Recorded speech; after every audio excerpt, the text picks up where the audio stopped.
네, 태풍 타파가 북상을 하면서 남부지방은 비바람이 더 거세지고 있습니다. 내일 아침까지 태풍의 최대 고비가 될 거라는 전망이 나오고 있는 상황인데요.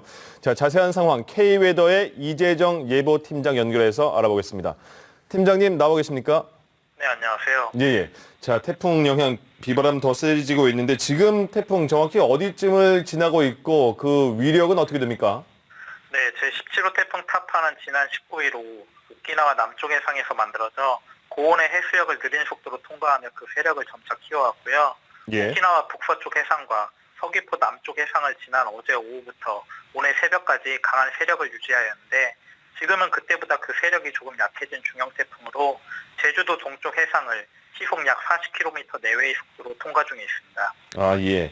자, 그러면 지금 태풍 경로를 따질 때 언제쯤 태풍의 영향권에서 우리나라가 벗어나서 좀 안심할 수 있겠다, 이런 시기는 언제쯤일까요? 네, 제주도 동쪽 해상을 지나 남해상으로 진출하고 있는 제17호 태풍 타파는 앞으로 북동진하며 부산 앞바다를 향해 이동한 뒤 동해상으로 빠져나갈 전망입니다. 예. 시간대별로는 오늘 21시경 중강도 중형급 세력을 유지한 채 부산 남쪽 약 80km 부근 해상을 지날 전망인데 부산 지역은 이로부터 1시간 뒤인 22시경이 이번 태풍으로부터 가장 근접한 시간대가 될 전망입니다. 예. 이후로 시속 약 40km 내외의 빠른 속도로 동해상을 향해 이동해 내일 새벽 3시경에는 독도 남남서쪽 약 120km 부근 해상에 위치할 전망이고요. 예. 태풍 타파의 이동 속도는 점점 빨라지는 반면 그 위력은 점점 약해져 내일 오후 일본 삿포로 부근 해상에서 소멸할 전망입니다. 그렇군요. 빠르게 이동을 하되 세력은 좀 약해지는 거다, 이렇게 말씀하신 거죠?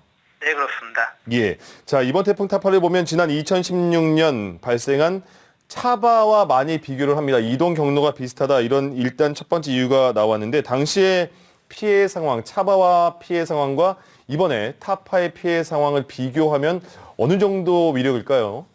네, 이번 태풍 타파가 지난 2016년 경남 일대를 강타한 태풍 차바와 유사한 측면이 많은데요. 예. 당시 그 태풍 차바로 인해 울산에는 시간당 최고 139mm의 폭우가 내리며 태화강이 범람하기도 했고요. 부산 마린시티를 물바다로 만들기도 했습니다. 예. 종합적인 피해 집계가 사망자 6명, 이재민은 7천여 명이 발생하였고 재산 피해는 약 2천여억 원에 달했는데요. 한편 태풍의 이동 경로 및 세력적인 측면에서 비교하여 볼 때 제주와 남해상을 지나 부산 인근 해안을 따라 동해상으로 이동해 나간 진로와 그 강도가 중정도라는 것은 유사한 부분인데 네. 차이가 있다면 차바는 제주와 남해안을 지날 때 태풍이 후형급이었던 반면 이번 타파 같은 경우 강풍 반경이 300km가 넘는 중형급으로 그 규모가 조금 더 크다 할 수 있겠습니다. 그렇군요. 자, 지난 태풍을 보면 링링은 비보다 바람이 굉장히 많이 불어서 바람 태풍이다, 이런 말이 있었는데요. 지금 이번 태풍은 비도 많이 내리는 것 같습니다. 지금 지역별로 비 얼마큼 왔습니까? 네, 어제부터 태풍 전면에서 만들어진 비구름대의 영향을 받기 시작한 가운데 현재는 태풍이 제주도 동쪽 해상을 지나 남해상으로 점점 진출함에 따라 태풍의 중심으로부터 점점 멀어지고 있는 제주도의 비는 약해지고 있는 반면 예. 그 중심이 점점 다가오고 있는 경상도, 특히 경상도 해안 같은 경우에는 비가 강해지고 있는데요. 네. 어제부터 지금까지 내린 비의 양은 제주 산간 어리목이 752mm로 가장 많은 가운데 제주 279, 거제 248.5, 남해 200mm 등 주로 제주도와 남해안을 중심으로 많은 강수량을 기록하고 있고요. 예. 경상도 해안을 중심으로 강수량이 빠르게 늘어나고 있습니다. 네. 자, 이렇게 이번에 그러면 링링과 다르게 이번에 비가 많이 내린 이유는 뭘까요?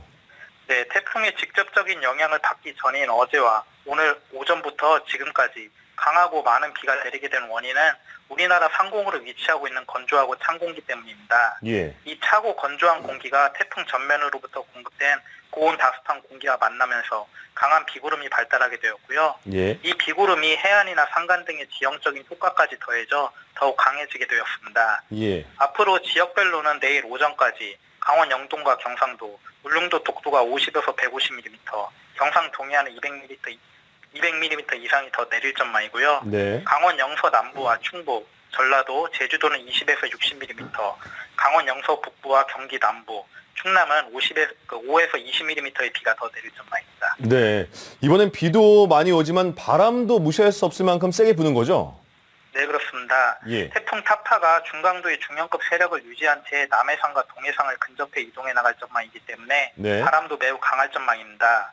지금도 태풍이 한반도로 점점 접근함에 따라 기압 경도가 매우 커지고 풍속이 강해져 여수 같은 경우에는 지난 17시경 최대 순간 풍속이 초속으로 약 41.7mm를 기록하기도 했습니다. 예. 태풍의 영향권에서 완전히 벗어나는 내일 오전까지 제주도와 남해안, 동해안에는 최대 순간 풍속 초속 35에서 45m, 시속으로 125에서 160m, 일부 높은 산지나 도서 지역은 초속으로 50m, 시속으로 180km가 넘는 곳이 있을 전망이고요. 네. 그 밖의 지역에서도 최대 순간 풍속 초속 15에서 30m, 시속으로 55에서 110km에 달하는 매우 강한 바람이 불 전망이니 시설물 피해와 함께 안전사고 등의 강풍 피해 없도록 각별히 유의하셔야겠습니다. 예.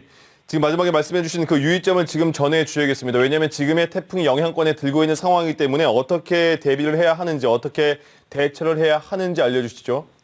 네, 태풍이 남해상으로 진출해 남해안에 보다 접근함에 따라 비바람이 강해지고 있는데요.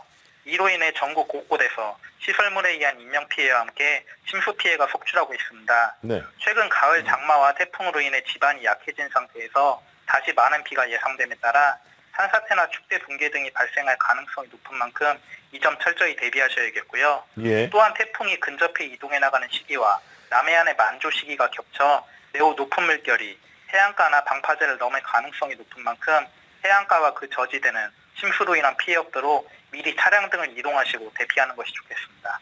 예, 알겠습니다. 지금까지 이재정 K웨더 예보팀장과 얘기 나눠봤습니다. 말씀 고맙습니다. 고맙습니다. 네.